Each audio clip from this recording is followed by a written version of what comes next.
Hello നമസ്കാരം. നമ്മുടെ മഴതോരും മുംബൈയുടെ നാളത്തെ അടിപൊളി എപ്പിസോഡിൻ്റെ സ്റ്റോറിയാണ് പറയാൻ പോകുന്നത്. അപ്പോൾ എല്ലാവരും സ്റ്റോറി മുഴുവനായിട്ട് കേൾക്കുക, സപ്പോർട്ട് ചെയ്യുക കേട്ടോ. നാളെ സംഭവ ബഹുലമായിട്ടുള്ള കുറച്ച് കാര്യങ്ങളൊക്കെ സംഭവിക്കുന്നുണ്ട്. എന്താണെങ്കിലും രാജീവിനൊക്കെ തിരിച്ചു പോയി ബാലചന്ദ്രൻ്റെ മലീനയും കൃഷ്ണമോളും കൂടി വീട്ടിലേക്ക് തിരിച്ചെത്തുകയാണ്. അപ്പോൾ ആ സമയത്ത് നടക്കുന്ന കുറച്ച് സംഭവ ബഹുലമായിട്ടുള്ള കാര്യങ്ങളാണ് പറയാൻ പോകുന്നത്. അപ്പോൾ എല്ലാവരും സ്റ്റോറി മുഴുവനായിട്ട് കേൾക്കുക, സപ്പോർട്ട് ചെയ്യാം. അങ്ങനെ രാജീവൻ യാത്ര പറയാനായിട്ട് വന്നേക്കാണ് മുത്തശ്ശിയുടെ അടുത്തും വൈജയുടെ അടുത്തും. അപ്പോൾ വൈജ പറയുന്നുണ്ട്, എല്ലാവരും എന്നെ ഇട്ടിട്ട് പോവുകയാണല്ലേ, എൻ്റെ കൂടെ നിൽക്കാൻ ആരുമില്ല, ഞാൻ ഇനി എന്ത് ചെയ്യും, എനിക്ക് ഒറ്റയ്ക്ക് നിന്നിട്ട് ഞാൻ എന്ത് ചെയ്യാൻ പറ്റും, എനിക്കൊരാവശ്യം വന്നപ്പോൾ ആരുമില്ല എന്നൊക്കെ പറഞ്ഞ് പരാതി പറയുമ്പോൾ ഞാനും ശിവേട്ടനും കൂടി അലീനയുടെ കാര്യത്തിൽ ഒരു തീരുമാനം എടുത്തിരിക്കുമെന്ന് രാജീവൻ പറയുകയാണ്.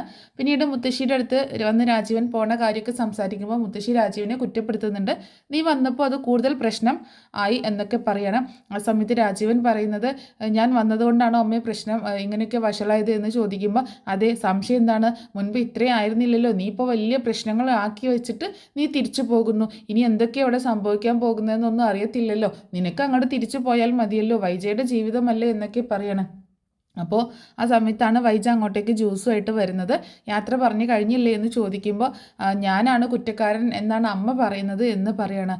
അപ്പോൾ മുത്തശ്ശി ചോദിക്കുന്നുണ്ട്, ഇനിയിപ്പോൾ ബാലചന്ദ്രൻ ഇങ്ങോട്ടേക്ക് വന്നില്ലെങ്കിൽ നീ എന്ത് ചെയ്യും വൈജയ് എന്ന് ചോദിക്കുമ്പോൾ, എന്തെല്ലാം വഴികളുണ്ട്, ഞാൻ ആത്മഹത്യ ചെയ്യും എന്നൊക്കെ പറയണം. അത് കേട്ടിട്ട് ആകെ ഷോക്കായിട്ട് നിൽക്കുകയാണ് നമ്മുടെ രാജീവും മുത്തശ്ശി കേട്ടോ. നീ എന്തൊക്കെയാണ് വൈജയ് പറയുന്നത്, സൂയിസൈഡ് ചെയ്യുന്നോ, നിനക്ക് നിൻ്റെ മക്കളെക്കുറിച്ച് ഓർക്കണ്ടേ, അവരുടെ ഭാവി ഓർക്കണ്ടേ എന്നൊക്കെ ചോദിക്കും. ഞാൻ പിന്നെ എന്ത് ചെയ്യണം, എൻ്റെ വാക്കിന് ഒരു വിലയില്ലാതെ ഞാൻ ഈ വീട്ടിൽ വലിഞ്ഞു കയറി വന്നതൊന്നുമല്ലല്ലോ, ബാലചന്ദ്രൻ എന്നെ വിവാഹം കഴിച്ചു കൊണ്ടുവന്നതല്ലേ, എന്നിട്ട് എനിക്ക് ഈ വീട്ടിൽ ഒരു തീരുമാനം എടുക്കാനുള്ള അവകാശമില്ല എന്ന് പറഞ്ഞിട്ടുണ്ടെങ്കിൽ പിന്നെ ഞാൻ എന്ത് ചെയ്യണം? ഈ വീട്ടിൽ വേണ്ട എന്ന് പറഞ്ഞിട്ട് ഞാൻ പുറത്താക്കിയ ഒരു വേലക്കാരി പെണ്ണിനെ വീണ്ടും തിരിച്ച് വീട്ടിലേക്ക് തന്നെ കൂട്ടിക്കൊണ്ടുവരിക എന്ന് പറഞ്ഞിട്ടുണ്ടെങ്കിൽ എന്താണ് ചെയ്യേണ്ടത് എന്നൊക്കെ ചോദിച്ച് അങ്ങനെ ദേഷ്യപ്പെട്ടുകൊണ്ട് സംസാരിക്കുകയാണ് വൈജയന്തി.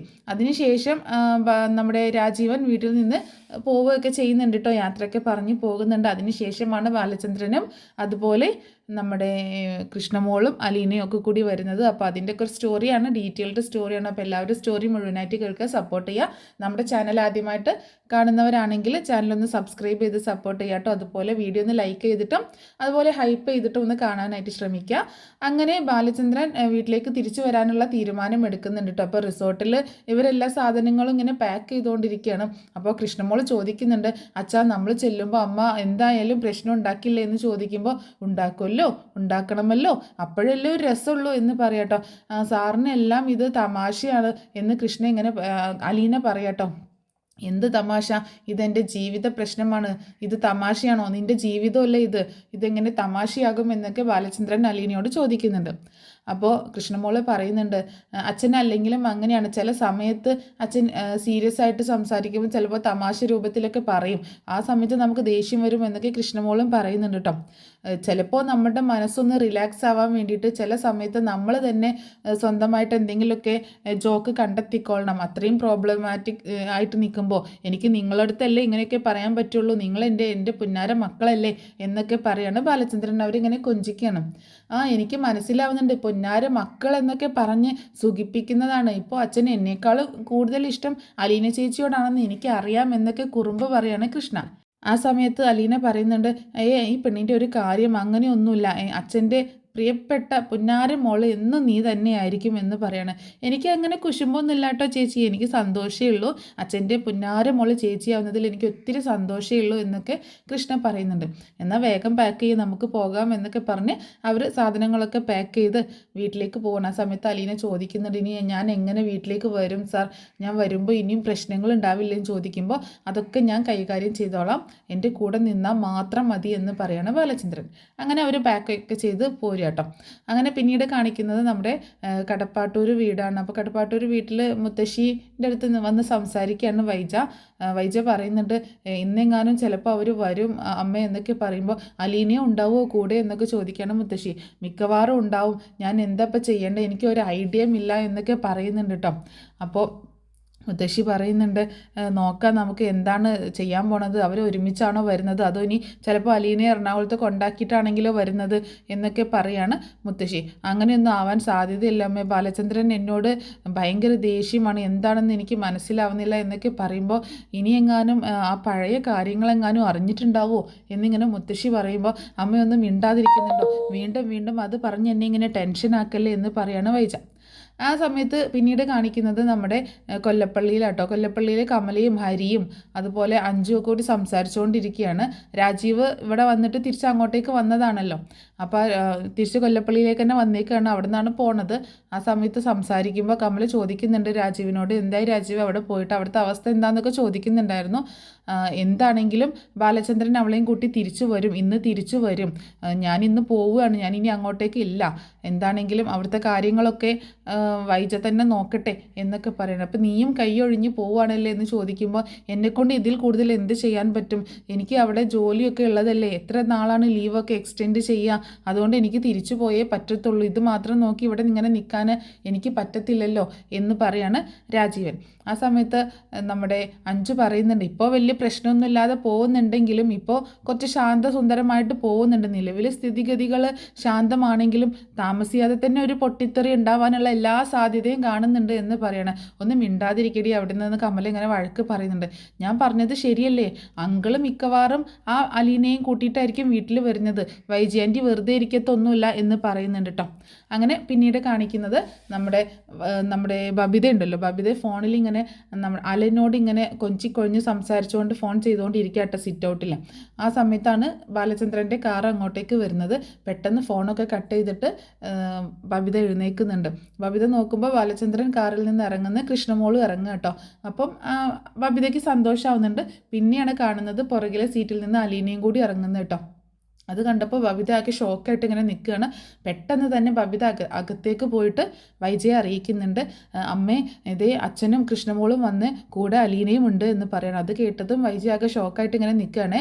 എന്ത് ചെയ്യും അമ്മേ, നമ്മളിനി എന്ത് ചെയ്യും എന്നൊക്കെ ചോദിച്ചിങ്ങനെ നിൽക്കണം. ആ സമയത്ത് രോഹിത്തും മുകളിൽ നിന്ന് താഴേക്ക് ഇറങ്ങി വരുന്നുണ്ട്. രോഹിത്ത് കണ്ടായിരുന്നു കാറ് വരുന്നത് കേട്ടോ, താഴേക്ക് ഇറങ്ങി വരുന്നുണ്ട്. അങ്ങനെ ബാലചന്ദ്രനും കൃഷ്ണയും കൂടിയിട്ട് കാറിൽ നിന്ന് ഇറങ്ങി അകത്തേക്ക് നടക്കുകയാണ്. ആ സമയത്ത് അലീനയും തൻ്റെ സാധനങ്ങളൊക്കെ എടുത്തിട്ട് വീട്ടിലേക്ക് കയറി വരുന്നുണ്ട്. അകത്തേക്ക് കയറി വരുന്ന ബാലചന്ദ്രനും കൃഷ്ണയും ഇവരെല്ലാവരും കൂടി ഇങ്ങനെ നിരന്ന് നിൽക്കുന്നത് കാണുക കേട്ടോ. അപ്പോൾ എന്താണിപ്പോൾ ഇവിടെ എന്താ സംഭവിക്കാൻ പോണത് എന്ന് കാത്തു നോക്കി നിൽക്കുകയാണ്. അങ്ങനെ നോക്കുമ്പോൾ കൃഷ്ണ അതുപോലെ കൃഷ്ണയും ബാലചന്ദ്രനും തിരിഞ്ഞു നോക്കുമ്പോൾ അലീനയും കൂടി അങ്ങോട്ടേക്ക് കയറി വരികയാണ്. അത് കണ്ടതും വൈജയ്ക്ക് ഇങ്ങോട്ട് ഹാലിളകുകയാണ്. ഇവളെ ഞാൻ ഇവിടെ നിന്ന് ഇറക്കി വിട്ടതല്ലേ, പിന്നെ എന്തിനാണ് ബാലചന്ദ്രൻ ഇവളെ തിരിച്ചു കൊണ്ടുവന്നത്, നാണമാവുന്നില്ലേ ബാലചന്ദ്രന് ഇവളെയും കൂട്ടിയിട്ട് ഒരു റിസോർട്ടിലൊക്കെ പോയി താമസിക്കാമെന്ന് പറഞ്ഞിട്ടുണ്ടെങ്കിൽ എന്നൊക്കെ പറഞ്ഞ് അങ്ങനെ ഷൗട്ട് ചെയ്തുകൊണ്ടിരിക്കുക കേട്ടോ. ആ സമയത്ത് ബാലചന്ദ്രൻ ഒന്നും സംസാരിക്കുന്നില്ല. കൃഷ്ണയാണെങ്കിൽ കൃഷ്ണയ്ക്ക് ഭയങ്കര ദേഷ്യം വന്നുകൊണ്ടിരിക്കുകയാണ്. അപ്പോൾ ബാലചന്ദ്രൻ അവരുടെ മക്കളുടെ മുന്നിലേക്ക് നേരെ വന്നിട്ട് പറയുന്നുണ്ട്, കൃഷ്ണയോടും അതുപോലെ ബബിതയോടും രോഹിത്തിനോടും കൂടിയിട്ട് പറയുന്നുണ്ട്, അലീന ഇന്ന് മുതൽ എൻ്റെ മകളാണ്, ഇവിടുത്തെ ഹോം നേഴ്സ് അല്ല, എൻ്റെ നിങ്ങൾക്ക് 3 പേർക്കുള്ള എല്ലാ അവകാശങ്ങളും അധികാരങ്ങളും അലീനയ്ക്കും ഈ വീട്ടിലുണ്ട്, അതുകൊണ്ട് അവളെ ആ ഒരു രീതിയിൽ മാത്രമേ നിങ്ങൾ കാണാൻ പാടുള്ളൂ എന്നൊക്കെ പറയാണ് ബാലചന്ദ്രൻ അവരോട് കേട്ടോ. അത് കേട്ടതും വൈജയ്ക്ക് ഇങ്ങോട്ട് അരിശം കയറി വരികയാണേ. വൈജ പറയുന്നുണ്ട്, എനിക്ക് 3 മക്കളേ ഉള്ളൂ, ബാലചന്ദ്രന് 3 മക്കളല്ലേ ഉള്ളൂ, പിന്നെ എങ്ങനെ ഇവളെ മകളായിട്ട് കാണണം, ഒരു വേലക്കാരിയെ മകളായിട്ട് കാണേണ്ട ആവശ്യം എന്താണ്, ഇവർ അവളെ സഹോദരിയായിട്ട് കാണേണ്ട ആവശ്യമൊന്നുമില്ല എന്നൊക്കെ പറഞ്ഞ് ഇങ്ങനെ ദേഷ്യപ്പെട്ടുകൊണ്ട് സംസാരിക്കുമ്പോൾ ബാലചന്ദ്രൻ ഒരുപാട് ദേഷ്യത്തിലൊന്നും അല്ലാതെ വൈജയോട് വന്ന് പറയുന്നുണ്ട്, ഇവളെ ഞാൻ എൻ്റെ മകളായിട്ടാണ് തിരിച്ചു കൊണ്ടുവന്നിരിക്കുന്നത്, വേലക്കാരിയായിട്ടല്ല, ഒരു മകളായിട്ട് നിനക്ക് സ്നേഹിക്കാം, അങ്ങനെ കാണുകയാണെങ്കിൽ നിൻ്റെ ജീവിതം നല്ലതായിരിക്കും, അല്ലെങ്കിൽ ഒരു ദുരിതപൂർണ്ണ ജീവിതമായിരിക്കും നിനക്ക് ഇവിടെ ഉണ്ടാവാൻ പോകുന്നത് എന്ന് പറയുമ്പോൾ എനിക്ക് ആ ദുരിതപൂർണ്ണ ജീവിതം മതി, അല്ലാതെ ഇവളെ ഒന്ന് മകളായിട്ട് കാണാൻ എന്നെക്കൊണ്ട് പറ്റത്തില്ല, ഇവളെ ഇവിടുന്ന് പറഞ്ഞയക്കന്നെ വേണം എന്ന് പറയട്ടെ, വാശി പിടിക്കുകയാണ്. അപ്പോൾ ബാലചന്ദ്രൻ പറയുന്നുണ്ട്, ഇത് എൻ്റെ വീടാണ്, നെടുമ്പുരിക്കൽ ബാലചന്ദ്രൻ്റെ വീട്, ഇത് കൊല്ലപ്പള്ളി വീടല്ല, അതുകൊണ്ട് ഇവിടുത്തെ കാര്യങ്ങളൊക്കെ തീരുമാനിക്കുന്നത് ഞാനാണ്, ഞാൻ തീരുമാനിക്കുന്ന കാര്യങ്ങൾ മാത്രമേ ഇവിടെ നടക്കത്തുള്ളൂ എന്നിങ്ങനെ പറയാണ് ബാലചന്ദ്രൻ. അതുകൊണ്ട് അലീന ഇവിടെ നിന്ന് എങ്ങോട്ടും പോവില്ല, ഇനി അലീനയെ ഇറക്കി വിടാനാണ് ഉദ്ദേശമെങ്കിൽ ഞാനും അലീനയും കൃഷ്ണമോളും കൂടി മറ്റൊരു വീടെടുത്ത് താമസമാക്കും എന്ന് തന്നെ ബാലചന്ദ്രൻ ഉറച്ച തീരുമാനം പറയട്ടെ. എന്നിട്ട് അലീനയോട് പറയുന്നുണ്ട്, നീ ചെല്ല്, റൂമിലേക്ക് ചെല്ല് എന്ന് പറയണം. അങ്ങനെ കൃഷ്ണമോള് പറയുന്നുണ്ട്, ചേച്ചി വാ നമുക്ക് റൂമിലേക്ക് പോവാം എന്ന് പറഞ്ഞിട്ട് അലീനയും കൂട്ടിയിട്ട് റൂമിലേക്ക് പോവാണ്. അങ്ങനെ റൂമിലേക്ക് കയറി ചെല്ലുന്ന സമയത്ത് മുത്തശ്ശി ആകെ അമ്പരക്ക് കേട്ടോ. അലീന വന്നോ എന്നുള്ള രീതിയിൽ മുത്തശ്ശി ആദ്യം കൃഷ്ണമോളാണ് ചെല്ലുന്നത്. അപ്പോൾ നീ വന്നോ, അച്ഛൻ വന്നോ എന്നൊക്കെ ചോദിക്കുക കേട്ടോ. അപ്പോൾ അച്ഛനും വന്നു, ഞാനും വന്നു, ചേച്ചിയും വന്നു എന്ന് പറയണം. അപ്പോൾ അലീന അങ്ങോട്ടേക്ക് കയറുന്നുണ്ട്. അലീനയും വന്നോ എന്ന് ചോദിക്കുകയാണ്. അതെന്താ മുത്തശ്ശി, അലീന ചേച്ചി തിരിച്ചു വരണ്ടായിരുന്നോ, അലീന ചേച്ചി എങ്ങോട്ടെങ്കിലും പോയാൽ മതിയായിരുന്നോ എന്നിങ്ങനെ ചോദിക്കുമ്പോൾ, അതല്ല മോളെ, ഇവിടെ വൈജി ഇറക്കി വിട്ടതല്ലേ, പിന്നെ എന്തിനാണ് ഇവൾ വീണ്ടും ഇങ്ങോട്ടേക്ക് കയറി വന്നത് എന്ന് ചോദിക്കുകയാണ്. അത് കേട്ടപ്പോൾ അലീനയ്ക്ക് ഭയങ്കര വിഷമാവുന്നുണ്ട് കേട്ടോ. മുത്തശ്ശിക്ക് അലീന ചേച്ചിയല്ലേ ഉണ്ടായിരുന്നുള്ളൂ വയ്യാതെ കിടന്ന സമയത്ത്, ആ ഒരു നന്ദിയെങ്കിലും കാണിക്കണ്ടേ മുത്തശ്ശി, ഇവിടെ നിന്ന് ഇറക്കി വിട്ടതും പോരാഞ്ഞിട്ട് ഇപ്പോൾ കയറി വന്നപ്പോൾ ഇമാതിരി വർത്താനൊക്കെയാണോ മുത്തശ്ശി ചേച്ചിയോട് പറയണേന്ന് ചോദിക്കുമ്പോൾ, അല്ല മോളെ, എനിക്ക് അവളോട് ദേഷ്യം ഉണ്ടായിട്ടൊന്നുമല്ല, ഇവൾ കാരണമാണ് ഞാൻ ഇത്രയും നന്നായിട്ട് ഇരിക്കുന്നത്. പക്ഷേ വൈജയുടെ ഇഷ്ടം കൂടി നോക്കണ്ടേ, അവളുടെ കാര്യം കൂടി നോക്കണ്ടേ എന്ന് ചോദിക്കുമ്പോൾ, അമ്മയുടെ കാര്യമൊക്കെ ഞങ്ങൾ നോക്കിക്കോളാം, അമ്മയുടെ സ്വഭാവം ഒന്നും മാറാൻ പോകുന്നില്ല, അമ്മ ഇനി അങ്ങനെയൊക്കെ തന്നെ പെരുമാറത്തുള്ളൂ എന്ന് പറയാണ് കൃഷ്ണ. അങ്ങനെ അലീന അവിടെ ആക്കിയിട്ട് കൃഷ്ണ അവിടെ നിന്ന് പോകുന്നുണ്ട് കേട്ടോ. പോകുന്ന സമയത്ത് അവിടെ തന്നെ നിൽക്കുകയാണ് രോഹിത്തും ബബിതയും വൈജയന്തിയും ഒക്കെ അവിടെ തന്നെ ഉണ്ടായിരുന്നു. ആ സമയത്ത് കൃഷ്ണ വൈജയുടെ അടുത്ത് വന്നിട്ട് പറയുന്നുണ്ട്, അമ്മ ഇനിയെങ്കിലും ഒന്ന് അടങ്ങി ഒതുങ്ങി നിന്ന് കഴിഞ്ഞാൽ അമ്മയ്ക്ക് ഇവിടെ നിൽക്കാം, അല്ലാതെ അച്ഛനെ തോൽപ്പിക്കാം എന്നൊരു വാശി കൊണ്ട്, അലീന ചേച്ചി ഇറക്കി വിടാം എന്നൊക്കെ ഒരു വാശിയൊക്കെ കൊണ്ട് അമ്മ ഇറങ്ങി പുറപ്പെട്ടിട്ടുണ്ടെങ്കിൽ അമ്മ തന്നെ തോറ്റു പോവുള്ളൂ, അമ്മയുടെ ജീവിതം വമ്പൻ പരാജയമായിരിക്കും എന്നിങ്ങനെ പറയാണ് കൃഷ്ണ. അത് കേട്ടപ്പോൾ വൈജയ്ക്ക് ഭയങ്കര ദേഷ്യവും സങ്കടമൊക്കെ വരും കേട്ടോ. കാരണം കൃഷ്ണ കൂടി ഇങ്ങനെ പറയുന്നത് കണ്ടപ്പോൾ ഭയങ്കര സങ്കടം വരികയാണ്. അങ്ങനെ കൃഷ്ണ അവിടെ നിന്ന് പോകുന്നുണ്ട് കേട്ടോ. അപ്പോൾ ബബിതയും രോഹിത്തും എന്ത് പറയണമെന്നറിയാത്ത അവിടെ ഇങ്ങനെ നിൽക്കണം. അവരും പിന്നെ അവിടുന്ന് റൂമിലേക്ക് പോവുകയാണ്. അതിനുശേഷം കാണിക്കുന്നത് അലീന മുത്തശ്ശിയുടെ റൂമിൽ നിന്ന് നേരെ കിച്ചണിലേക്ക് പോകട്ടെ. അപ്പോൾ വൈജ അവിടെ ഇങ്ങനെ നിൽക്കുന്നുണ്ടായിരുന്നു. വൈജയെ ഒന്ന് നോക്കിക്കൊണ്ട് അലീന പോകുമ്പോൾ വൈജ ആ സമയത്തൊന്നും അലീനയോട് സംസാരിക്കുന്നില്ല കേട്ടോ. അങ്ങനെ അലീന കിച്ചണിലേക്ക് പോവുകയാണ്. കിച്ചണിൽ പോയിട്ട് ചായ തിളപ്പിക്കാനായിട്ട് വെക്കും. ബാലചന്ദ്രൻ പറഞ്ഞിട്ടുണ്ടായിരുന്നു ലെമൺ ടീ കൊണ്ടുപോയി കൊടുക്കാനായിട്ട്. അങ്ങനെ ചായ തിളപ്പിക്കാനായിട്ട് വെള്ളം വെച്ചേക്കാണ്. ആ സമയത്ത് വൈജ അങ്ങോട്ടേക്ക് ചെല്ലുന്നുണ്ട്. എന്നിട്ട് അലീനയോട് ഭയങ്കര ദേഷ്യത്തിൽ സംസാരിച്ചുകൊണ്ടിരിക്കുകയാണ്. നീ ഇങ്ങോട്ടേക്ക് തിരിച്ചു വരാൻ നിനക്ക് എങ്ങനെ ധൈര്യം വന്നടി, നിന്നെ ഞാൻ ഇവിടെ നിന്ന് ഇറക്കി വിട്ടതല്ലേ, നാണമില്ലേ നിനക്ക് ഇങ്ങോട്ടേക്ക് കയറി വരാൻ എന്നൊക്കെ ചോദിച്ച് വളരെയധികം മോശമായിട്ട് ഇങ്ങനെ സംസാരിച്ചുകൊണ്ടിരിക്കുകയാണ്. ആ സമയത്ത് അലീന ആദ്യമൊന്നും മിണ്ടുന്നില്ല കേട്ടോ. അപ്പോൾ അലീന പറയുന്നുണ്ട്, എന്നോട് സാറ് പോവരുതെന്ന് പറഞ്ഞതാണ് മാഡം, അതുകൊണ്ടാണ് ഞാൻ പോവാഞ്ഞത്, എനിക്ക് ഇനി പോവാൻ പറ്റത്തില്ല, എന്നെ ഒരു മകളായിട്ടാണ് ഇവിടെ കണ്ടേക്കുന്നത് സാർ, അതുകൊണ്ട് ഇനി സാറ് പറയാതെ എനിക്ക് ഇവിടുന്ന് പോകാൻ പറ്റത്തില്ല, മാഡം എന്നെ ഇറക്കി വിട്ട് കഴിഞ്ഞാലും മാഡത്തിന് തന്നെയാണ് ദോഷമായിട്ട് വരുന്നത് എന്ന് പറയട്ടോ. നിന്നെ ബാലചന്ദ്രനെ ഒരു മകളായിട്ട് കണ്ടിട്ടുണ്ടാവും, എനിക്ക് അങ്ങനെ കാണാനൊന്നും പറ്റത്തില്ല, ആർക്കോ എവിടെ പിഴച്ചുണ്ടായ ഒരു സന്തതിയാണ് നീ, അവരെ അങ്ങനെയുള്ളവളെ ഒന്നും എനിക്ക് മകളായിട്ട് കാണാൻ പറ്റത്തില്ല, എൻ്റെ മകളാവണമെങ്കിലേ എൻ്റെ ചോരയിൽ ജനിക്കണം, എൻ്റെ ചോര ഞരമ്പിലൂടെ ഒഴുകണം, എന്നാൽ മാത്രമേ എൻ്റെ മകളാവത്തുള്ളൂ എന്ന് പറഞ്ഞിട്ട് അലീനയോട് ഇങ്ങനെ ദേഷ്യത്തോടു കൂടി സംസാരിക്കണം. അപ്പോൾ അലീന ഇങ്ങനെ പറയണം മനസ്സിൽ, ഈ അമ്മയുടെ രക്തം തന്നെയാണ് എൻ്റെ രക്തത്തിലൂടെ എൻ്റെ ഞരമ്പിലൂടെ ഒഴുകുന്നത് അമ്മേ എന്നിങ്ങനെ മനസ്സിലിങ്ങനെ പറയട്ടോ. പക്ഷേ പുറത്തേക്ക് പറയുന്നില്ല. എന്നിട്ട് അത്രയും പറഞ്ഞിട്ട് വൈജയന്തി നേരെ ചെല്ലുന്നത് മുത്തശ്ശിയുടെ അടുത്തേക്കാണ്. അലീന വൈജയന്തി പോയപ്പോൾ ഭയങ്കര വിഷമത്തോട് കൂടിയിട്ട് അവിടെ ഇങ്ങനെ നിൽക്കണം. അങ്ങനെ മുത്തശ്ശിയുടെ അടുത്ത് ചെന്നിട്ട് വൈജയന്തി പറയുന്നുണ്ട്, അമ്മേ ഞാൻ തോറ്റുപോയമ്മേ, ഇനി എനിക്ക് ഒന്നും ചെയ്യാനില്ല, ഞാൻ എന്താ ചെയ്യേണ്ടത്, അവളെ ഇറക്കി വിട്ടിട്ട് വീണ്ടും അവളെയും കൂട്ടിയിട്ട് ഇങ്ങോട്ടേക്ക് തിരിച്ചു വന്നേക്കാണ്, എൻ്റെ ജീവിതം ഇല്ലാതായി എന്നൊക്കെ പറഞ്ഞ് ഇങ്ങനെ വിഷമിച്ച് കരയാണ്. അത് കണ്ടപ്പോൾ മുത്തശ്ശിക്ക് ഭയങ്കര സങ്കടമാവുന്നുണ്ട് കേട്ടോ. അപ്പോൾ മുത്തശ്ശി പറയുന്നുണ്ട്, സാരമില്ല നീ ഒന്ന് ക്ഷമിക്കുക, എന്താ നമുക്ക് നോക്കാം, എന്തെങ്കിലും ചെയ്യാം, ശിവൻ വരുമല്ലോ ഉടനെ തന്നെ, അപ്പം നമുക്ക് എന്തെങ്കിലുമൊക്കെ ചെയ്യാം എന്നൊക്കെ പറഞ്ഞ് മുത്തശ്ശി ആശ്വസിപ്പിക്കുമ്പോൾ ഇപ്പോൾ കൃഷ്ണമോളും എനിക്കെതിരെ തിരിഞ്ഞേക്കാണ് അമ്മേ, കൃഷ്ണമോളെ വേഗം അവരുടെ സൈഡിലേക്ക് ആക്കി മാറ്റാൻ പറ്റും ബാലചന്ദ്രന്, കാരണം അല്ലെങ്കിലും അവൾക്ക് അച്ഛനോടാണ് കൂടുതൽ സ്നേഹം, അച്ഛൻ പറഞ്ഞാൽ അവൾ എന്തും അനുസരിക്കും, എന്ത് പറഞ്ഞിട്ടാണെന്ന് അറിയത്തില്ല, ഇപ്പോൾ കൃഷ്ണമോളും എനിക്ക് എതിരായിട്ടാണ് നിൽക്കുന്നത്, എന്നോട് ഭയങ്കരമായിട്ട് തട്ടിക്കയറി ദേഷ്യത്തോടെ സംസാരിക്കുകയൊക്കെ ചെയ്തു, ഞാൻ ബാലചന്ദ്രനോടും അലീനയോടും ഒന്നും യുദ്ധത്തിന് ചെല്ലരുത്, അവരോട് എതിരെ നിൽക്കരുത് എന്നൊക്കെ പറഞ്ഞു, ഞാനാണ് തോറ്റു പോകുക എന്നാണ് അവൾ എൻ്റെ മുഖത്ത് നോക്കി പറഞ്ഞത്, എനിക്ക് പേടിയാകുന്നമ്മ, എൻ്റെ മക്കൾ പോലും എനിക്കെതിരെ തിരിയാൻ തുടങ്ങിയിട്ടുണ്ട്, എൻ്റെ ജീവിതം കൈവിട്ടു പോയി ആ ഉരുമ്പട്ടവൾ വന്നതോട് കൂടിയിട്ട് എന്നൊക്കെ പറഞ്ഞ് ഇങ്ങനെ സങ്കടപ്പെട്ട് കരയുമ്പോൾ മുത്തശ്ശിക്ക് നല്ല സങ്കടമാവുന്നുണ്ട് കേട്ടോ.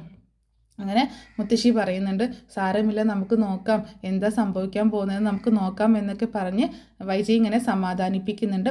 അപ്പോൾ ഇത്രയൊക്കെ കാര്യങ്ങളാണ് നാളത്തെ എപ്പിസോഡിൽ സംഭവിക്കുന്നത്. പിന്നീട് അതിന് ശേഷം ബാലചന്ദ്രനും അലീനയും തമ്മിൽ ഭയങ്കര അച്ഛൻ മകൾ കോംബോ ആയിട്ട് നല്ല സ്നേഹത്തിലുള്ള എപ്പിസോഡുകളൊക്കെ ആയിട്ടോ വരുന്നത്. അത് മാത്രമല്ല വൈജയന്തി ഭയങ്കര ദേഷ്യപ്പെട്ടിട്ട്, മുത്തശ്ശി ഇവിടെ ഉള്ളതുകൊണ്ടാണല്ലോ അലീനയെ ഹോം നേഴ്സായിട്ട് വെച്ചത്, അപ്പോൾ മുത്തശ്ശിയും കൂട്ടിയിട്ട് കൊല്ലപ്പള്ളിയിലേക്ക് താമസം മാറാനുള്ളൊരു പ്ലാനിലാണ് വൈജയന്തി.